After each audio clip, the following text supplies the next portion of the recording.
The ships came out of nowhere. One moment, the space around Earth was empty except for the usual satellites and space stations. The next moment, 12 massive alien vessels hung in the dark like giant metal mountains. Each ship was bigger than anything humans had ever built. They were shaped like perfect triangles and squares, all sharp edges and glowing lights. The metal looked black but somehow still shined in the starlight. Admiral Zethkar stood on the bridge of the largest ship and smiled with his long sharp teeth. He was a Korthani, one of the 12 races in the hegemony. His people looked like giant lizards that walked on 2 legs. Green scales covered his body, and his yellow eyes could see in complete darkness. He had conquered 47 worlds for the hegemony. This would be number 40-8. The plan was simple, and had worked every time before. Show up with the biggest, scariest ships possible. Let the primitive species see how small and weak they were. Watch them panic. Wait for them to call, and beg for mercy. Accept their surrender. Move on to the next world. It usually took less than a week. Zethkar pressed a button on his control panel. All 12 ships began to glow brighter. Energy weapons charged up and pointed toward the small blue planet below. Scanner beams swept across Earth's surface, counting cities and military bases. The display was meant to show the humans exactly how hopeless their situation was. Back on Earth, every government building was in chaos. Presidents and prime ministers called emergency meetings. Military leaders stared at radar screens that showed ships too big to be real. News reporters stood in front of cameras and tried to explain what was happening, but they kept stumbling over their words. But something strange started happening on the internet. Instead of panic, there was excitement. Someone had taken a picture of the alien ships through a telescope and posted it online. Within minutes, thousands of people were sharing it. Then came the comments. "Wow, check out those ships. They look like someone built them with a ruler and a calculator. I give the triangle ships a 7 out of 10 for style, but those square ones are kind of boring. Anyone else think they look like they're trying too hard to be scary?" More pictures appeared as people around the world pointed their cameras at the sky. Professional astronomers shared high-quality images. Amateur photographers used drones to get better angles. Someone even live-streamed the alien fleet on a popular video platform. The comments kept coming. People started making jokes about the ship's designs. They compared them to famous buildings and geometric shapes.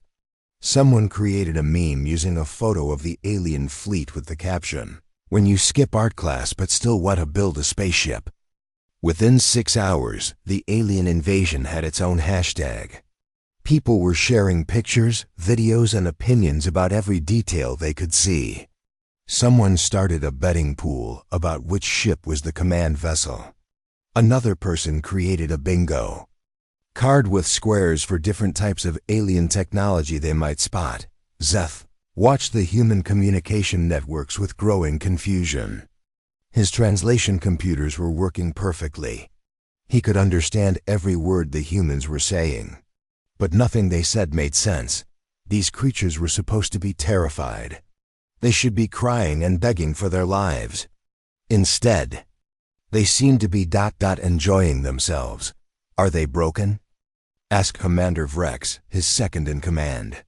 Vrex was also Korthani, but smaller and younger than Zethkar. His scales were darker green, almost black. "I do not understand," Zethkar replied. He watched as more humans posted pictures and comments. "They can see our ships. They know we have weapons. Why are they not afraid?" The answer came in the form of a video that was shared millions of times in just 1 hour. A human female was standing on a rooftop, pointing at the alien ships in the sky. She was smiling and laughing as she spoke. "Okay, everyone, so the aliens are here, and honestly, I'm kind of excited. I mean, this is literally the coolest thing that has ever happened in human history. Look at those ships. They're like someone took basic geometry and made it into a space fleet. I'm going to rate each ship based on how intimidating it looks, versus how much it looks like it was designed by someone who really, really loves right angles. She pointed at different ships and gave each one a score. The triangular ships got higher marks for classic alien menace, while the square ships were marked down for looking like flying office buildings. Her commentary was funny and relaxed, as if she was reviewing movies instead of an alien invasion force. More videos like this appeared every minute. Humans all over the planet were making content about the alien fleet. They analyzed the ships, designs, speculated about the aliens inside, and made jokes about everything they could see. Someone created a drinking game where you had to take a sip every time you spotted a new weapon system on the alien ships. News channels that had started with serious, frightened reporting began to shift their tone. They brought in experts to discuss the aliens, but the experts seemed more fascinated than frightened. Scientists explained what they could see about the alien technology. Engineers talked about how the ships might work. Artists discussed the aesthetic choices the aliens had made. The Sethka's confusion grew deeper. In 47 previous conquests, the pattern had always been the same. Fear first, then panic, then desperate attempts to fight or negotiate, then surrender. These humans seemed to have skipped straight to some strange form of celebration. "Sir," said Rex, reading from his communication monitor, "the humans appear to be creating what they call fan art of our ships." Fan art? Zethkar did not know this term. Pictures they draw for entertainment. They are making our invasion fleet into ... decorative images. Zethkar stared at the screen. Humans were indeed creating artistic versions of his carefully designed terror fleet. Some drawings made the ships look friendly and cartoonish. Others turned them into abstract art pieces. One artist had drawn the alien ships as if they were part of a peaceful parade instead of an invasion force. This was not how conquests were supposed to work. These humans were treating the most terrifying military display in the galaxy like it was some kind of entertainment show. Zethkar had seen civilizations fall to their knees at the mere sight of his fleet. These creatures were making jokes and taking pictures. Something was very wrong with this species. 3 days passed, and the humans were still treating the invasion like a festival. Leifkar had never seen anything like it. His ships hung in space like silent monuments of power, but the humans below acted as if they were looking at fireworks. Instead of weapons of war, the Admiral decided it was time for direct contact. He would speak to the human leaders face to face. He would make them understand exactly what they were facing. Once they saw him in person, once they heard his demands, surely they would realize their mistake and surrender properly. Zethkar sent a message to Earth's governments. The message was simple and direct. He demanded a meeting with their highest leaders. He wanted them to come to his ship so he could explain the terms of their surrender. He expected them to arrive in fear, begging for mercy before he even spoke. Response surprised him again. The humans agreed to the meeting immediately, but they asked if they could bring cameras. They wanted to record the historic moment for their people. They also asked if the meeting could be live-streamed to the entire planet. They said it would be unfair to keep such an important event private. Zethkar agreed, thinking that broadcasting his demands would make the surrender even more complete. When all humans saw their leaders submit, there would be no resistance left anywhere on the planet. The human delegation arrived in a simple, white shuttle that looked tiny next to the massive alien ships. But when the humans stepped out of their shuttle and onto Zethkar's ship, they did not act like defeated people meeting their conqueror. The first thing Zethkar noticed was their clothing. Instead of formal diplomatic uniforms or military dress, several humans wore casual clothes with pictures printed on them. One woman had a shirt showing the alien fleet with words underneath that said, "I witnessed first contact and all I got was this t-shirt." A man wore a jacket covered in small images of alien ships arranged in a decorative pattern. Dr. Sarah Chun led the human group. She was a middle-aged woman with graying hair and bright, curious eyes. She walked onto the alien ship like she was entering a museum instead of a warship. Behind her came representatives from different countries, scientists, military officers, and even what appeared to be journalists with recording equipment. "Admiral Zethkar," Dr. Chun said with a smile, extending her hand in the human greeting gesture. "Thank you so much for this opportunity. This is absolutely incredible. Your ship is amazing. The design is so geometric and clean, very impressive." Zethkar stared at her outstretched hand. In 47 conquests, no one had ever tried to shake hands with him during a surrender meeting. He ignored the gesture and drew himself up to his full height, which was nearly 8 feet tall. His scales caught the light, and his yellow eyes glowed. "I am Admiral Zethkar of the Hegemony," he said in his deepest, most threatening voice. "You stand before the representative of 12 superior species. Your world is surrounded. Your technology is primitive. Your resistance is hopeless." "Oh, wow," said Dr. Chun, pulling out a small device to record his words. "Could you say that again? That was really dramatic. The way your voice echoes in here is fantastic. Also, would it be possible to get an autograph? I have a nephew who is never going to believe I met a real alien admiral." The other humans murmured in agreement. One of them was taking pictures of the ship's interior. Another was examining the alien technology with obvious fascination rather than fear. A journalist was speaking quietly into a camera, describing the meeting for people watching on Earth. Zethkar felt his confidence slipping. These humans were supposed to be trembling. They should be begging for their lives. Instead, they acted like tourists visiting an interesting new place. "You do not understand," Zethkar said, his voice getting louder. "I am here to accept your surrender. Your species will submit to hegemony rule or face destruction." Right, Dr. Chun said, nodding as if she was listening to a lecture, "and we definitely want to discuss that. But first, would you mind if we took a group photo? This is such a historic moment, and it would mean a lot to people back home. Also, some of our viewers are asking if you could give us a tour of the ship. They're really curious about how everything works." The journalist with the camera stepped forward. "Admiral, this is Maria Santos from Global News Network. Our audience is fascinated by your technology. Could you tell us about those energy weapons we've been observing?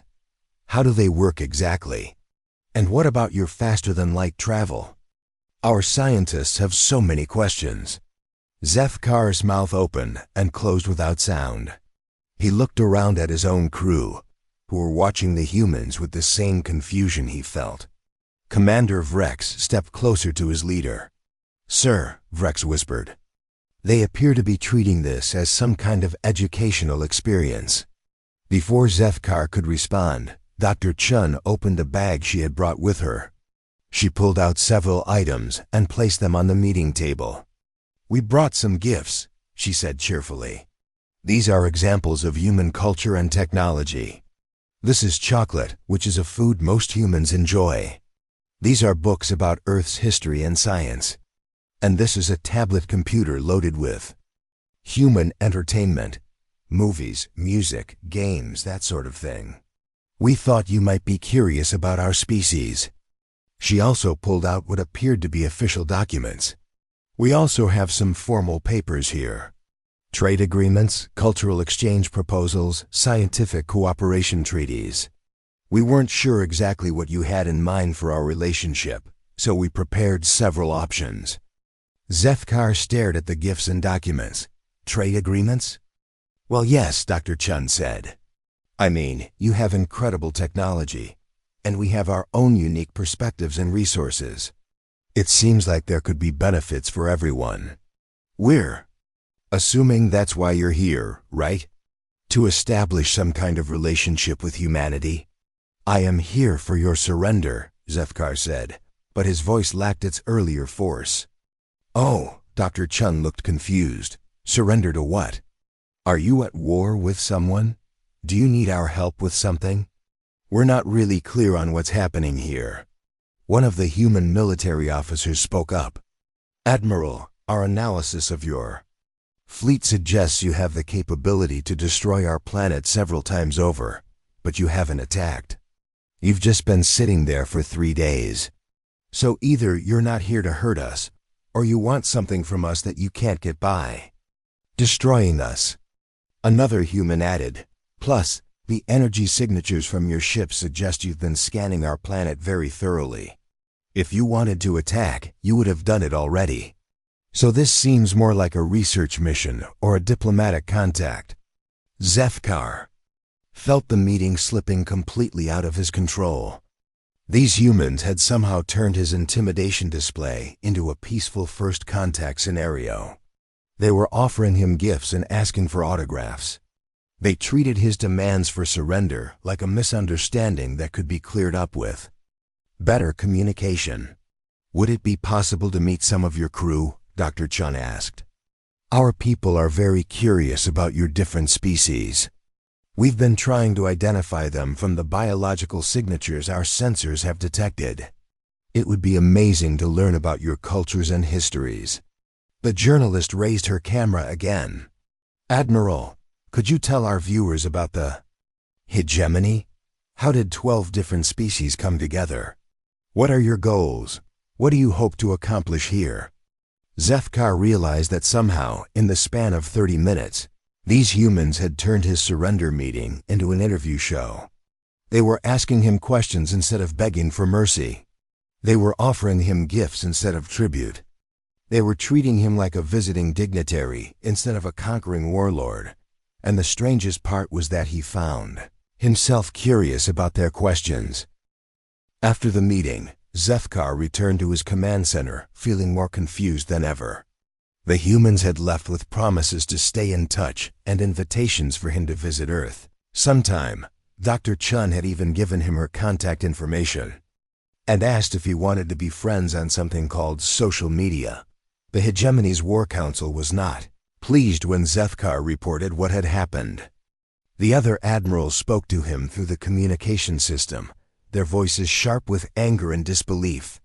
You let them give you gifts? Admiral Kexton of the insectoid Zephyrians clicked his mandibles in disapproval. You allowed them to ask for autographs? They treated the surrender meeting like a television show. Admiral Yorth of the crystalline Vector species added, her voice ringing like broken glass. This is unacceptable. Zefkar tried to explain, but the other admirals did not want to hear about human curiosity or their strange behavior. They wanted results. They wanted surrender. They wanted fear. We will show them what real power looks like, Admiral Kexton decided. Choose a target and destroy it. Something big enough to make them understand, but small enough that they can still surrender afterward. Zefkar nodded, though he felt uncertain. He selected a large asteroid that was floating near Mars. It was rocky and worthless, but big enough to make an impressive explosion. The demonstration would show the humans exactly what the Hegemony's weapons could do to their cities if they continued to refuse surrender. The Hegemony fleet moved into position around the asteroid. 12 ships formed a perfect circle, their weapons charging with bright energy. The display was meant to be terrifying and final. No species had ever seen this kind of firepower and remained defiant. On Earth, the news spread quickly. The aliens were going to blow something up. Every telescope on the planet turned toward Mars. Space agencies tracked the alien movements. News channels prepared for live coverage of humanity's first look at alien weapons in action. But instead of panic, something else happened. Humans began treating the demonstration like the universe's most exclusive entertainment event. People called in sick to work so they could watch. Bars and restaurants advertised viewing parties with themed drinks and alien-inspired food. Someone created a website where people could buy tickets to watch parties in locations with the best telescopes. Internet exploded with anticipation. People shared countdown timers and made predictions about what the explosion would look like. Scientists explained what they expected to see based on the energy readings from the alien ships. Artists created dramatic paintings of what they imagined the destruction would look like. Someone started a betting pool on how big the explosion would be. Others made bingo cards with different types of alien weapons they might witness. A popular video creator announced he would provide live commentary during the event, treating it like a sports match.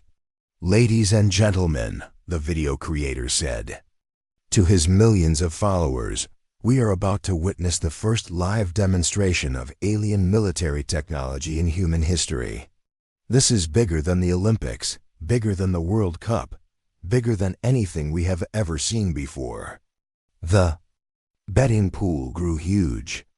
People wagered on the color of the explosion, how long it would last, whether there would be multiple blasts or just one, and whether the asteroid would be completely destroyed or just broken into pieces.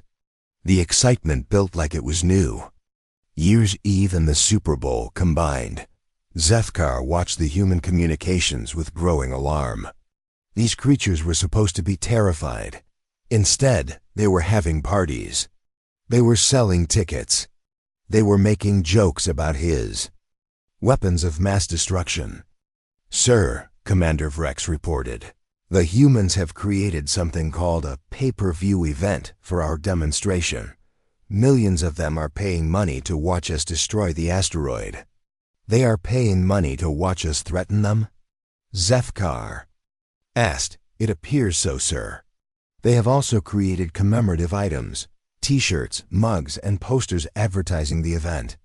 Some items say, 'I watched the aliens blow up an asteroid, and all I got was this awesome memory.'"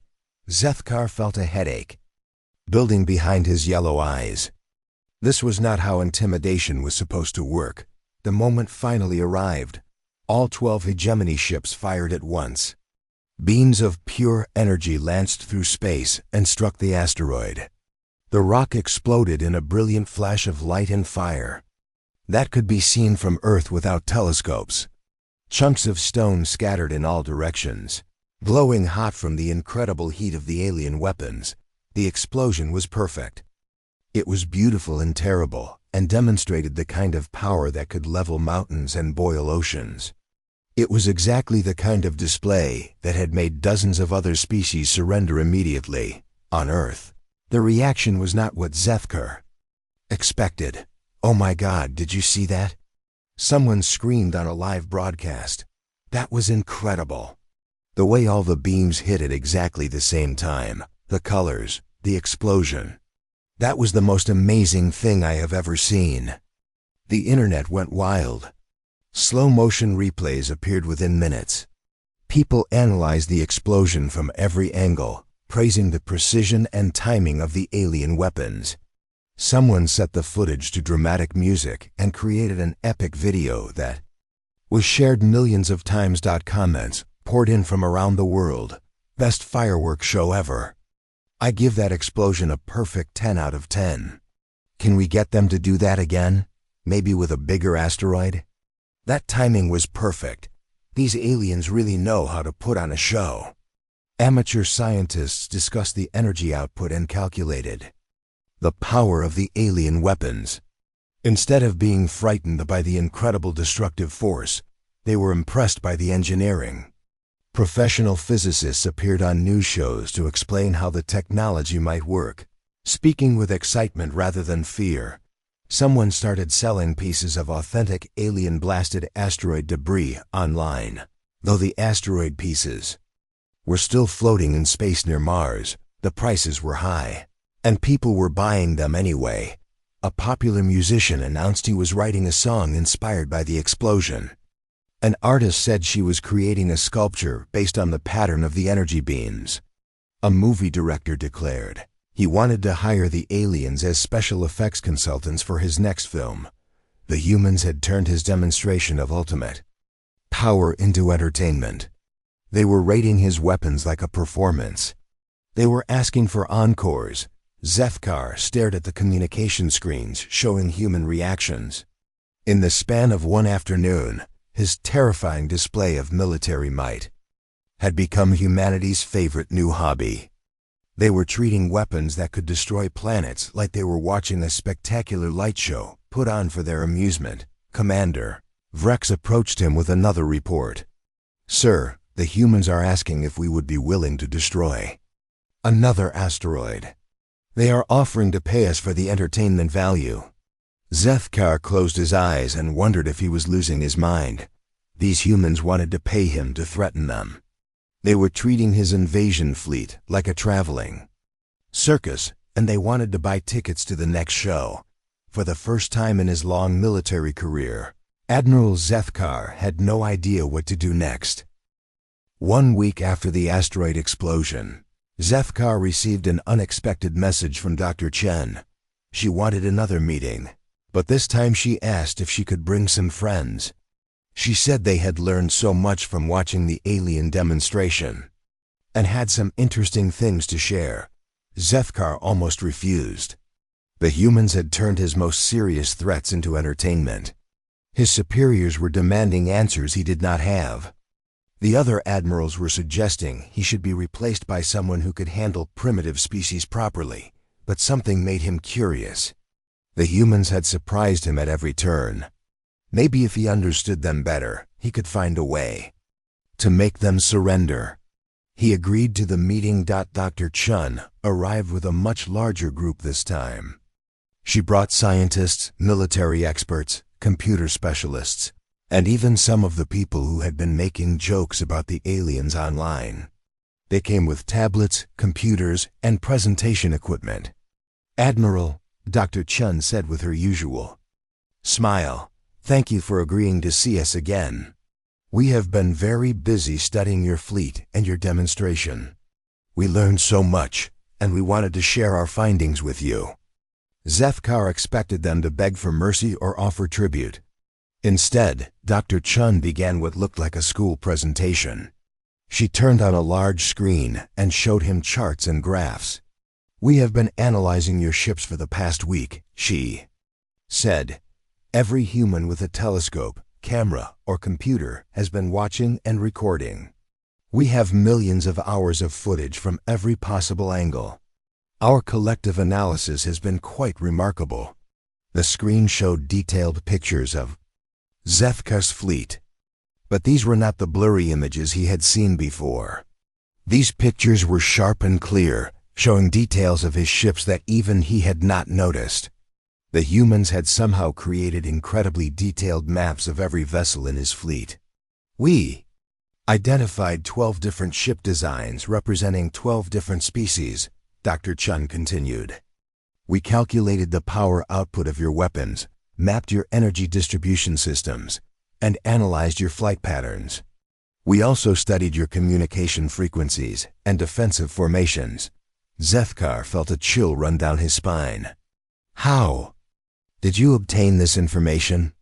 "Crowdsourcing," said one of the computer specialists, a young man with bright eyes. "Every human who took a picture or video shared it online. We had millions of people looking at your fleet from every angle. When you put that many human minds together and give them something interesting to study, they can figure out almost anything." Dr. Chun nodded. What looked like entertainment was actually the largest intelligence-gathering operation in human history. Every joke, every meme, every silly comment was actually people sharing observations and theories. "We turned the entire human population into a massive analysis network." She clicked to the next screen. It showed a breakdown of the alien fleet's command structure, weak points in their formations, and even predictions about which ships contained which types of technology. "For example," Dr. Chun said, pointing at the screen, "we determined that your ship is the command vessel because of the way other ships adjust their positions relative to yours. We identified your weapon's charging patterns and calculated how long it takes you to prepare for an attack. We even figured out your communication protocols by watching how your ships coordinate." The young computer specialist stepped forward. "We also noticed that your ships have some interesting vulnerabilities. Your energy weapons need to charge for exactly 47 seconds before firing. Your formations have blind spots. And your communication system uses frequencies that we can now monitor. Zethkar stared at them in shock. While he thought they were being entertained, they had been studying his fleet like scientists examining insects under a microscope. Every human who had made a joke about his ships had actually been gathering intelligence. But that's not all, Dr. Chun said. She looked almost apologetic. Admiral, we need to tell you about something else that has been happening. She clicked to another screen. This one showed images from other worlds, other species that belonged to the hegemony. The pictures were clearly taken from alien computer networks and communication systems. Our entertainment broadcasts have been spreading beyond Earth, Dr. Chun explained. Your own ships have been receiving and transmitting our signals. Our jokes, our videos, our commentary about your fleet has been reaching your home worlds. The screen showed alien creatures watching human videos. Some were laughing, others looked confused but interested. All of them seemed to be enjoying the human content. It turns out, said the computer specialist, that entertainment is very contagious. Once beings see others having fun, they want to have fun too. Your own people have been watching our reactions to your invasion and asking questions. Dr. Chun showed him reports from hegemony worlds. Citizens were asking their governments why they needed to conquer other species. They wanted to know why they could not just visit and make friends like the humans seemed to want. Some were even asking if they could have their own entertainment networks like the humans had. Your subject species have been particularly interested, Dr. Chun continued. Many of them have never seen anyone treat a superior military force with humor and curiosity instead of fear. They are asking their leaders why they cannot respond to challenges the way humans do. Zethkar felt his world turning upside down. Not only had the humans been gathering intelligence while pretending to be entertained, but their entertainment had somehow infected his own empire. The very people he was supposed to be ruling were starting to question why they needed to live in fear. There have been requests, Dr. Chun said gently, from 17 different hegemony worlds asking if they can establish cultural exchange programs with Earth. They want to learn about human entertainment, human humor, and human ways of solving problems without violence. She paused and looked directly at Zethkar. Admiral, we think your invasion has backfired in ways you never expected. Instead of conquering us, you have accidentally introduced your entire empire to the idea that life can be fun instead of frightening. One of the military experts spoke up. We also want you to know that we have been taking your threat seriously, even while we were being entertained by it. We have been preparing defenses and strategies, but we would much rather be friends than enemies. Dr. Chun smiled again. So we have a proposal for you, Admiral. Instead of trying to conquer us, why don't you let us show your people how to have fun? We think everyone in the galaxy could benefit from learning that not everything has to be about power and fear. Some things can just be about enjoying life and being curious about each other. Zethkar realized that somehow, without firing a single shot or making a single threat, the humans had defeated him completely.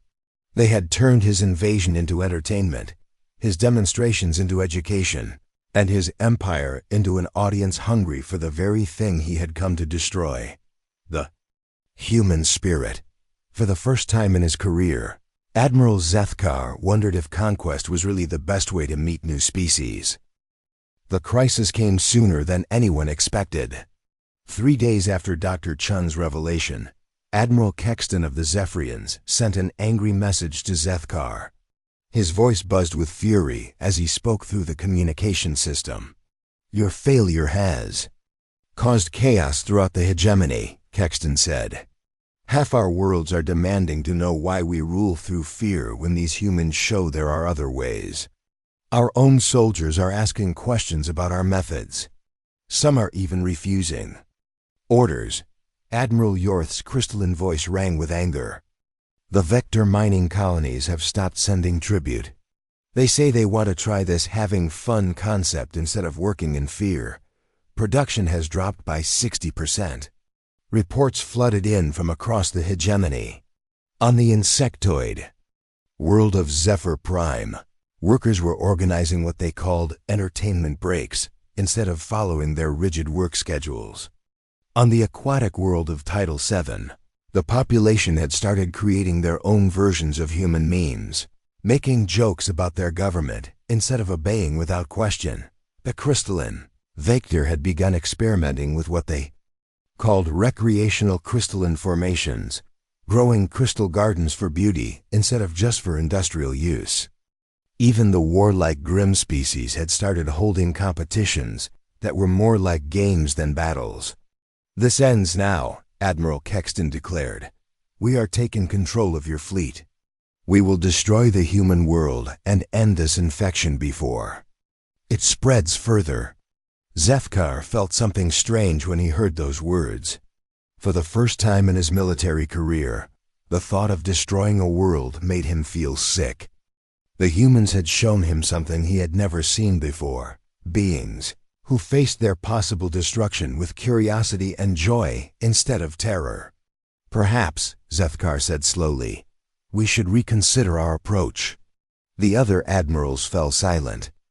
Then Kexton's voice returned, sharp with disbelief. "You have been infected too. You are no longer fit for command." But before the other admirals could take action, something unexpected happened. Commander Vrek stepped forward on Zethkar. "Bridge."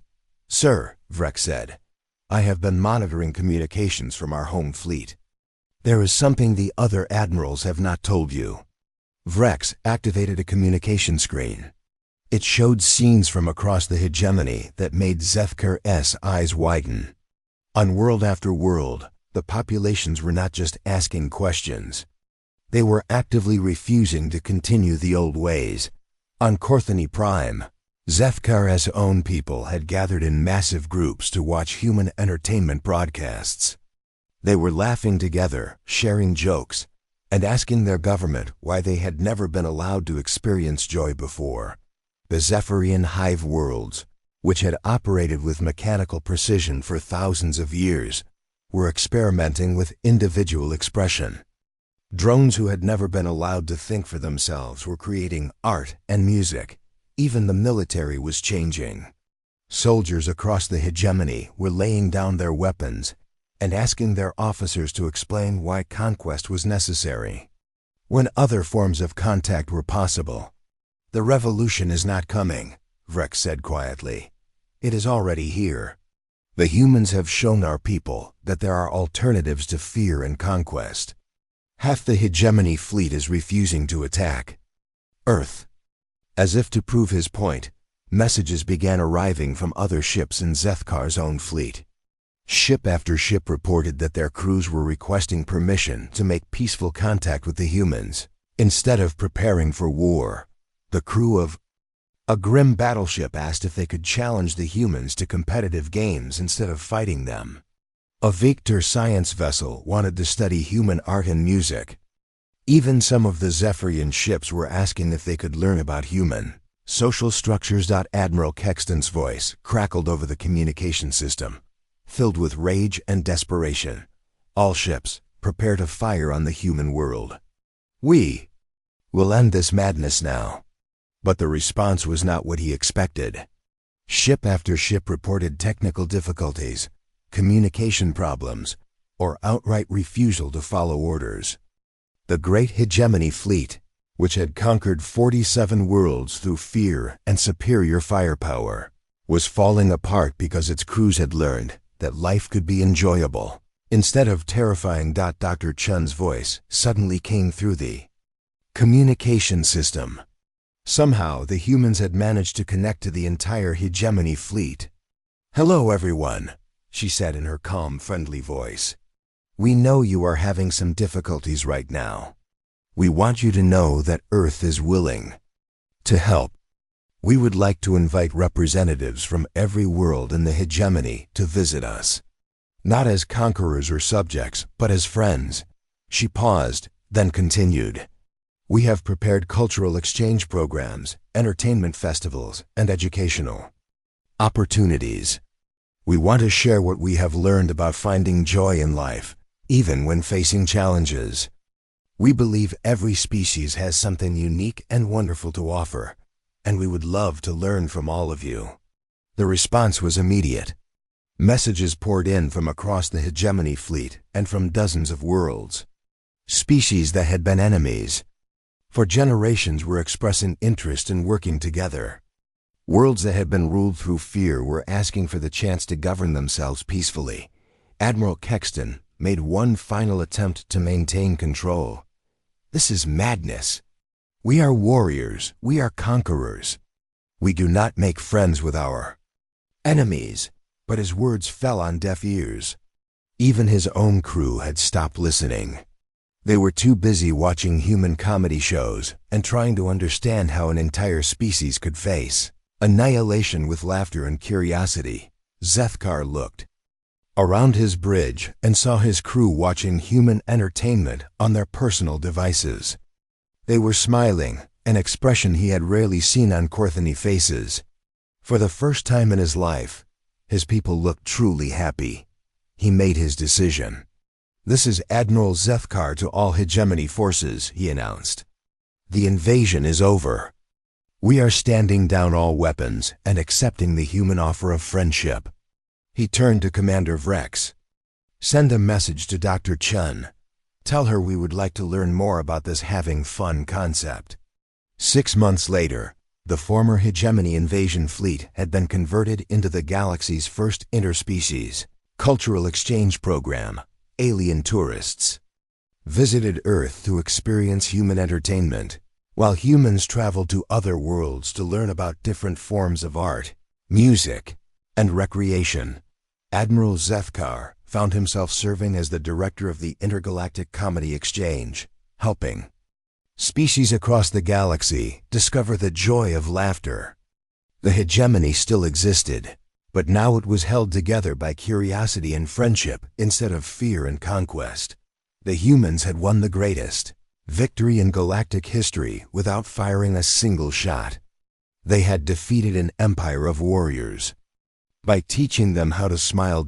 And in the end, even Admiral Kexton was forced to admit that ruling through joy was much more effective than ruling through fear. He just wished he had learned to laugh a little sooner.